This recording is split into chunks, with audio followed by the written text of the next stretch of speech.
जय जोहार संगवारी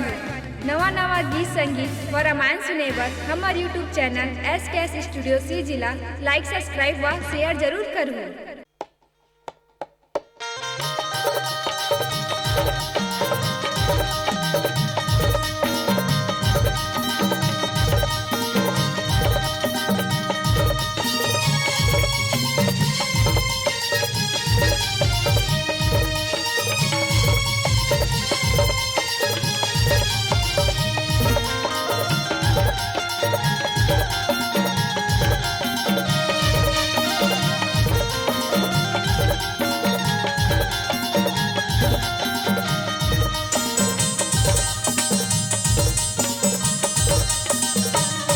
मोरे राम बर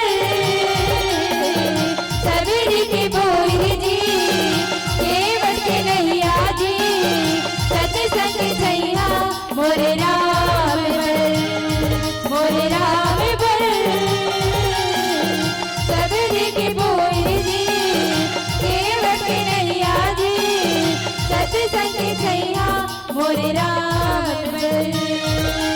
गावली अंगा बच्चों के पूरा के पवन धरा तोरे भक्ति माता के गावली अंगा बच्चों के पूरा के पवन धरा तोरे भक्ति माता के गाल सरक ना बोझी मोरे राम बर सबरी के बोल जी केवट के नैया जी सत्संग छैया मोरे राम बर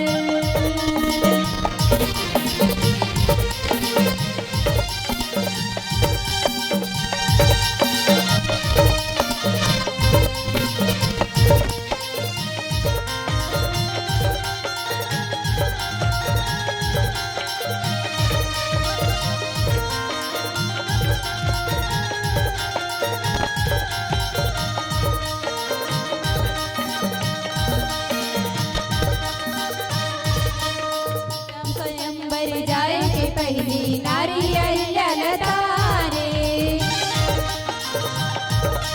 दानु पुनरम अवतार करे करते जग माए सीता स्वयंवर जाए के पहली नारियल तारे दानु पुनरम अवतार करे करते जग माए 14 वर्ष वनवास लकाटे मर्यादा की अलग लगाते 14 वर्ष वनवास लकाटे मर्यादा की अलग लगाते मानव तन जगाए जी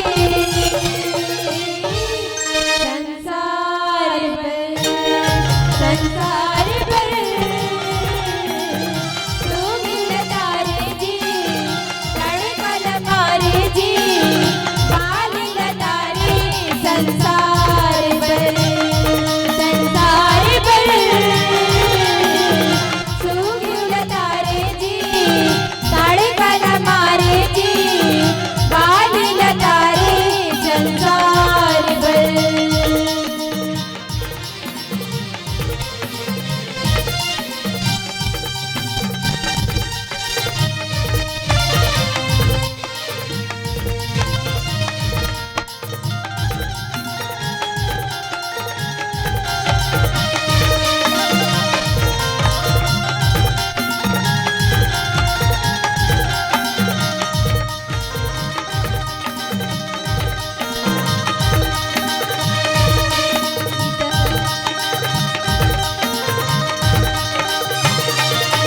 सीता माता के पता लगाए लंका जला के आए